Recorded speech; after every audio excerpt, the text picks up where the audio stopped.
les gars, aujourd'hui on va apprendre comment bien articuler.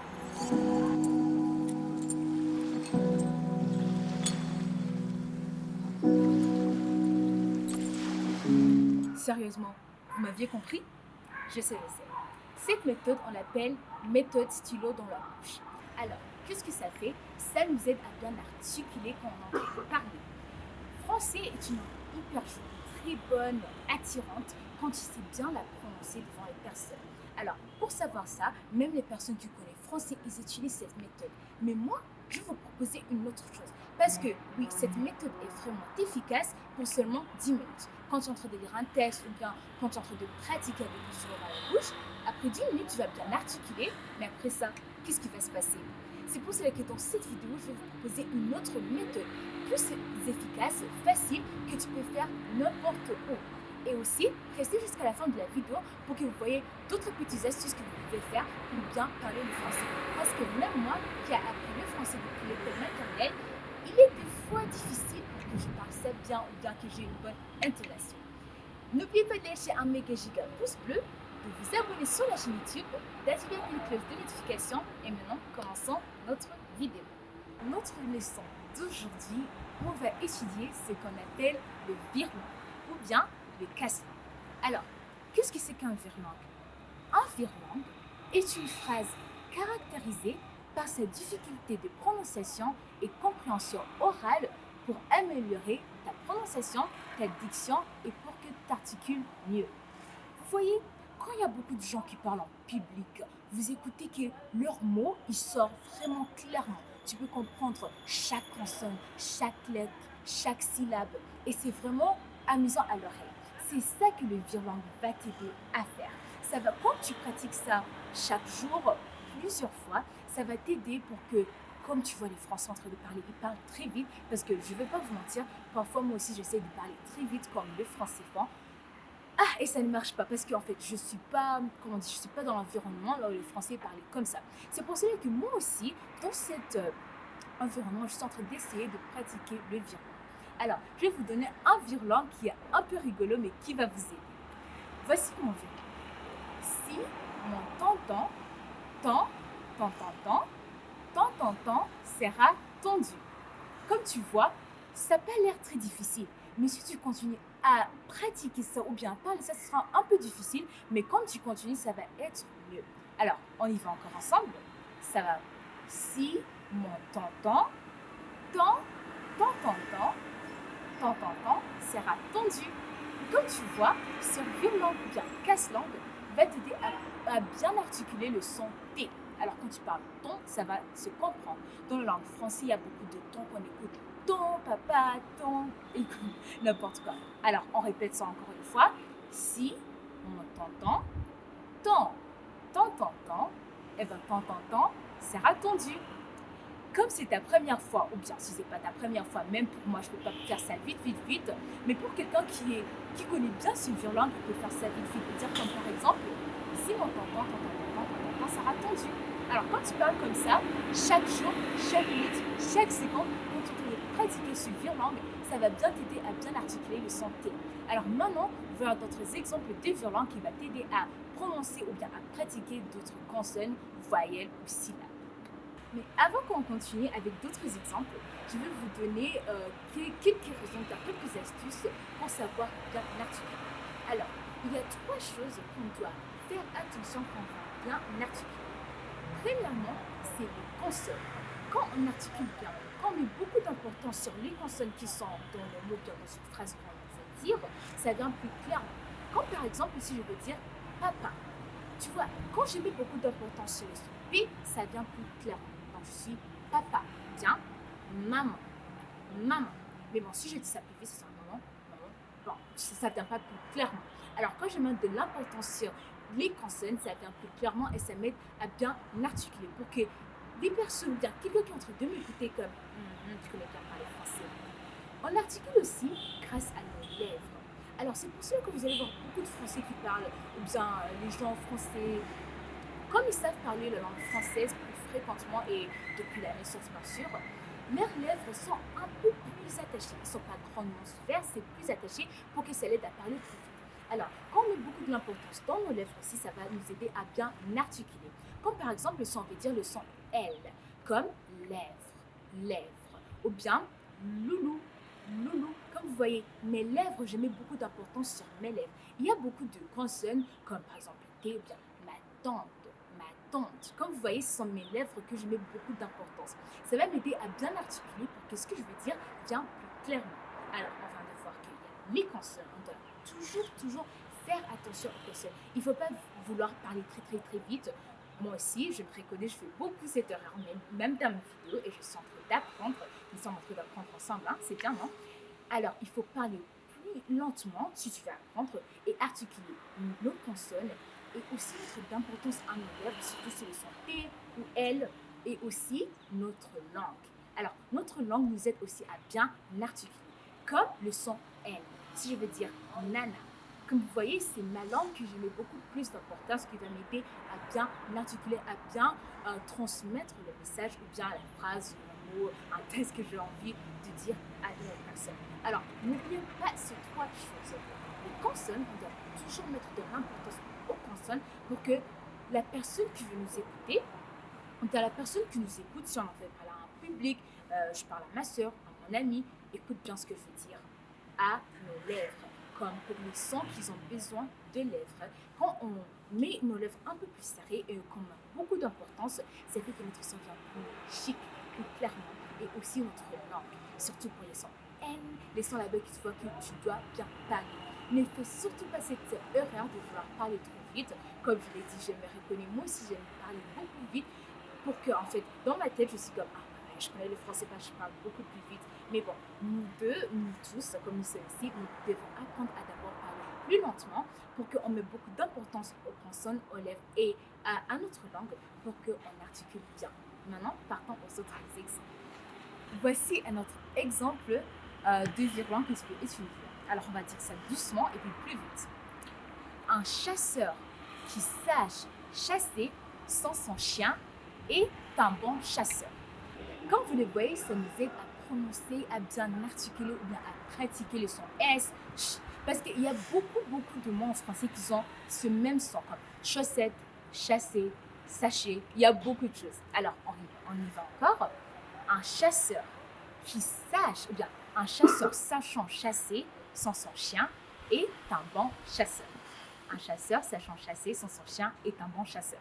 Alors, moi, nous tous, comme nous sommes deux, on va nous donner un exercice, on va toujours pratiquer ça. Et je vous donne un conseil, comme par exemple de prendre une feuille et tous les virements qu'on va apprendre dans cette vidéo, ou même que vous allez faire un peu de ressources ou bien que vous allez vous renseigner dessus, vous allez mettre ça sur un papier, mettez ça derrière votre porte ou bien derrière la porte de la toilette, quand vous êtes aux toilettes, quand vous êtes un peu ennuyé, je sais, un petit émail, mais bon, vous allez pratiquer à bien dire ça, ok? Alors on y va. Un chasseur sachant chasser sans son chien est un bon chasseur. Un chasseur sachant chasser sans son chien est un bon chasseur. Je sais pas si j'ai dit ça bien, mais bon, ça viendra. Alors, quelque chose avec le violon, c'est que c'est quelque chose qu'on pratique. Pas nécessairement, c'est pas vraiment important qu'on sache dire ça en ce moment, comme quand je suis en train de parler, que vous directement sachez comment dire, mais c'est quelque chose qu'on pratique chaque jour. Il n'y a pas besoin d'heures, tu n'as pas besoin de dire, ok, je me suis 30 minutes pour le violon. Si c'est quelque chose que tu n'aimes pas faire, prends du temps. Comme par exemple, tu es en train de manger, tu es comme un chasseur, ça si mon tonton, ça sera tendu. Avant de t'endormir, tu es comme, c'est mon tonton, ça sera tendu. Quand tu pratiques ça chaque jour, ça va t'aider à bien prononcer. Et moi aussi, je suis sur cette route avec vous. On va bien apprendre à pratiquer le français pour que quand on reviendra dans cette vidéo, agir dans le futur, on saura comment faire. Voilà d'autres exemples de virgule. D'autres exemples d'un casse-langue, c'est les chaussettes de l'archidicèche. Sont-elles sèches ou archi-sèches? Bon, quand je dis ça doucement, ça a l'air facile. Mais bon, essayons de dire ça plus vite. Les chaussettes de l'archiduchesse, les chaussettes de l'archiduchesse sont-elles sèches ou archi-sèches? Comme vous voyez, c'est vraiment difficile à dire ça. Alors, on va pratiquer ça ensemble. Alors, on y va. Les chaussettes de l'archiduchesse sont-elles sèches ou archi-sèches? Les chaussettes de l'archiduchesse sont-elles sèches ou archi-sèches? Les chaussettes de l'archiduchesse sont-elles sèches ou archi-sèches? Alors, ça viendra comme ça. C'est pas quelque chose que je dois connaître même. Moi, je viens tout juste d'apprendre le virlangue. Ça fait comme 2 semaines. Et c'est pour cela que moi, c'est pas comme si je suis hyper innocent pour ça. Alors, c'est quelque chose qui va venir. Ça nous aide encore à pratiquer le switch, comme on a vu dans l'autre virlangue. Là, voilà un autre virlangue. N'oubliez pas, chaque virlangue que vous apprenez maintenant, écrivez sur un papier, gardez ça derrière votre porte pour que vous fassiez ça n'importe quand. Alors les gars, je vais vous dire un secret.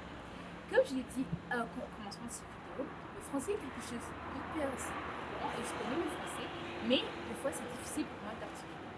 Et un son que je ne connais pas très bien, c'est le son en. Comme je sais, vous allez voir ça dans mes vidéos, si vous avez quelqu'un qui vous parle bien français, ou même si vous pouvez comprendre que le son en est quelque chose de difficile pour moi à bien articuler. C'est pour cela que je suis allée sur ChatGPT et j'ai demandé, donnez-moi un verlan qui va m'aider à pratiquer le son en. Alors voici ce qu'il me demande.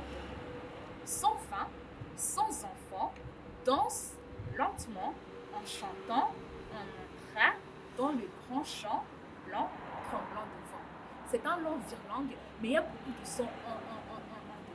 Comme vous voyez, moi aussi, je n'ai pas encore, c'est pas encore entré dans ma tête. Ça viendra, mais c'est quelque chose que je suis en train d'essayer de pratiquer pour vous montrer que les virlangues, c'est pas seulement pour les gens qui connaissent le français, mais même pour ceux qui connaissent, ça vous aide à pratiquer le son où vous êtes faible. Parce que nous tous, on a un point faible. Et le son en c'est ma plus grande faiblesse. Alors, si vous écoutez en français, quand je regarde la vidéo et je fais une faute, n'ayez pas peur, écrivez ça dans les commentaires. Je vais bien pratiquer pour que je vous donne quelque chose de hyper bon. Alors, répétons ces virlangues avec moi encore. Sans fin, sans enfant, danse lentement en chantant, en entrant dans le grand champ blanc, tremblant devant. Donc, il y a beaucoup de sons en et on va bien répéter. Et maintenant, je vais vous donner un petit exercice du jour. C'est de créer votre propre virlangue avec n'importe quelle lettre, n'importe quelle consonne, n'importe quelle rime que tu veux. Voici ce que moi j'ai créé. Alors, mon virlangue est: mon père peint un portrait de son portable près du porte-manteau. C'est le son P. Mon père peint un portrait de son portable près du porte-manteau. Je vous l'assure, c'est un virlangue que j'ai créé moi-même. Alors, vous pouvez créer n'importe quel son, consonne, n'importe quelle lettre que vous voulez bien pratiquer. C'est quelque chose de plus amusant.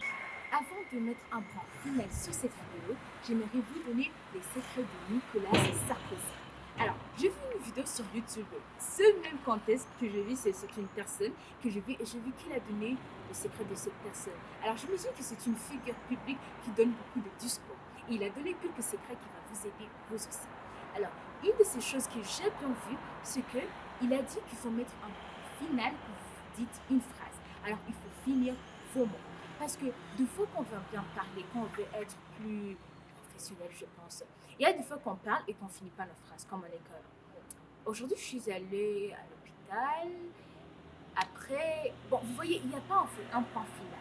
Alors, Nicolas lui dit, quand vous dites une phrase, il faut être précis. Il faut dire, aujourd'hui, je suis allée à l'hôpital et c'était en fait hyper bien. Quand vous mettez un point final, que vous mettez une petite pause et puis vous dites votre point, tu suis, ça va donner un gentil ou bien un amusant flow à votre discours. Alors c'est pour cela qu'il faut mettre un point final, même quand vous parliez avec n'importe qui, une personne adulte, votre ami, ils diront cette personne connaît bien parler. Et l'autre chose que j'ai appris dans cette vidéo que j'ai regardée, c'est que quand vous parlez de quelque chose que vous êtes confiant, ça vous aide à mieux articuler. Comme par exemple, disons que moi, j'aime pas ce qui quelque chose qui va avec AI, bien la technologie, ou bien quelque chose avec comment on dit déjà, les machines, j'aime pas ça. Et on me dit, parle de quelque chose sur la technologie. Moi, quand je vais parler ça en français, je ne vais pas parler ça avec beaucoup d'enthousiasme, je vais mettre beaucoup de fautes d'erreur, parce que c'est pas quelque chose que je suis passionnée. Mais si on me dit, par exemple, parle comme par exemple de la fashion. Alors là, comme c'est la fashion, je sais, ok, j'aime bien m'habiller, j'aime bien parler. Là, je vais parler avec plus d'enthousiasme. Alors, quand vous parlez de quelque chose que vous aimiez bien, ça va bien vous aider à mieux articuler. La première que vous vous donnez, c'est de parler d'un sujet quand vous êtes plus confiant. Regardez cet exemple. Quand vous êtes avec vos amis, vous parlez par exemple une langue français ou bien une langue que vous connaissez bien, C'est quelque chose de facile, c'est pas stressant, vous n'avez pas peur de faire des fautes d'erreur. Mais prenez par exemple que vous parlez à un ministre. Alors là, vous allez vous sentir sous le stress et c'est pas quelque chose qui va venir pour vous naturellement. Il y a des fois vous allez faire d'erreurs et vous serez comme ah là là, mais qu'est-ce que j'ai dit? Alors, quand vous voulez parler plus confiant, parlez de quelque chose que vous vous sentez à l'aise dans. C'est pour ça même pour les gens qui font YouTube ici, ils parlent de quelque chose qu'ils aiment bien. C'est que se sentent plus confortables. Parce que quand vous vous sentez plus confortable dans ce que vous faites, ça vous aide à mieux articuler et les gens qui vous regardent vont bien comprendre votre message. C'est pour cela que si tu vas faire un discours, prends un sujet qui t'intéresse bien. Si c'est la technologie, prends ça. Si c'est le fashion, prends ça. Si c'est la cuisine, prends ça. Quand tu parles de quelque chose qui t'est passionné, ça t'aide à mieux l'articuler et ton message vient clairement. Parce que tu es confiant dans ce que tu dis. Tu connais ce que tu dis en fait. Tu aimes bien ce que tu es en train d'enseigner. Alors c'est pour cela que tu vas devenir plus confiant. Deuxième astuce que je veux vous donner, c'est de mettre un point final à ce que vous dites. Il y a beaucoup de gens, quand ils parlent, ils finissent jamais ces phrases. Comme par exemple, ah ouais, aujourd'hui je suis allée à l'hôpital, mais bon, ça s'est passé comme ça, je pense. Quand vous voyez, c'est pas comme si un point final, ou bien c'est pas comme si la phrase est finie. Comme moi, j'espère à cette personne de continuer à dire ce que c'est en train de dire, ou bien d'ajouter plus d'autres phrases. C'est pour cela que quand vous parlez, mettez une petite pause et puis mettez un point final et puis ajoutez une petite pause. Après, vous mettez un autre point suivant. Quand par exemple vous dites, ouais, aujourd'hui je suis allée à l'hôpital, c'était profond, j'ai bien aimé. Ouais, je sais, c'était hyper. Comme si vous êtes en train de donner un discours et vous parlez comme ça, vous mettez le silence pour que votre audience digère ce que vous avez dit. Et vous avez un point final qui montre que ça c'est la fin de ton idée, tu vas introduire un autre. Notre cerveau est bien capable d'interpréter ce que nous sommes en train de dire. Ou bien quand on a un point final, notre cerveau est comme ok, nouvelle idée, nouvelle façon de penser, nouvelle façon de dire, nouvelles idées, nouvelles imaginations et quoi d'autre. Et c'est ça pour cette vidéo. Et j'ai trouvé cette vidéo sur YouTube qui parlait d'une figure publique, c'est Nicolas Sarkozy. Vous voulez voir, vous pouvez aller voir cette vidéo. C'est hyper bien, ça m'a aussi appris à mieux l'articuler. Maintenant, passons au dernier virement de cette vidéo. Ce dernier virement que je vais vous donner, c'est hyper facile. Et c'est 6 chats chassent 6 chiens. Encore, c'est les sons S et les sons H. Parce que ce sont les sons Ch. Parce que ce sont les sons que j'ai trouvés qui sont hyper faciles pour vous. 6 chats chassent 6 chiens. Ça, c'est hyper facile. 6 chats chassent 6 chiens. 6 chats chassent 6 chiens. Mais vous voyez, je n'ai même pas dit ça bien. Ça a l'air facile, mais si vous dites ça plus vite au premier coup, ça ne sera pas du tout facile. Alors, pratiquez, pratiquez, pratiquez. Moi aussi, je suis en train de pratiquer avec vous. Partout, il y a beaucoup de fois que j'oublie comme ça. Sans vous mentir, ça fait comme une semaine quand je n'ai pas pratiqué le virlangue. Mais bon, là, moi et vous, on va se rappeler dans les commentaires qu'on doit pratiquer nos virlangues pour que notre français soit mieux. N'oubliez jamais qu'apprendre, ça se finit jamais. Tu peux connaître le grammaire, le vocabulaire, orthographe, mais aussi il faut connaître la prononciation. Chaque jour, même l'anglais, l'espagnol, tigna, français, a toujours besoin que tu pratiques ça. C'est pour cela que quand tu es avec tes amis, si c'est le français que tu essaies de bien prononcer, il faut toujours dire ça. Et bien, il faut toujours parler quand vous êtes parler à votre ami, à la maison. Pratiquez ce que vous voulez bien articuler, ça va vous aider. Apprendre ne s'arrête jamais, même moi aussi j'apprends, même toi aussi tu apprends, que tu sois en train de commencer, que tu sois hyper riche en français, tous nous sommes en train d'apprendre. Et voilà les gars, c'est la fin de cette vidéo, j'espère que vous avez trop aimé. En fait, là c'est une vidéo, j'ai aimé beaucoup trop cette vidéo parce que nous sommes en train d'apprendre ensemble, c'est quelque chose que moi aussi je suis en train de pratiquer et vous aussi.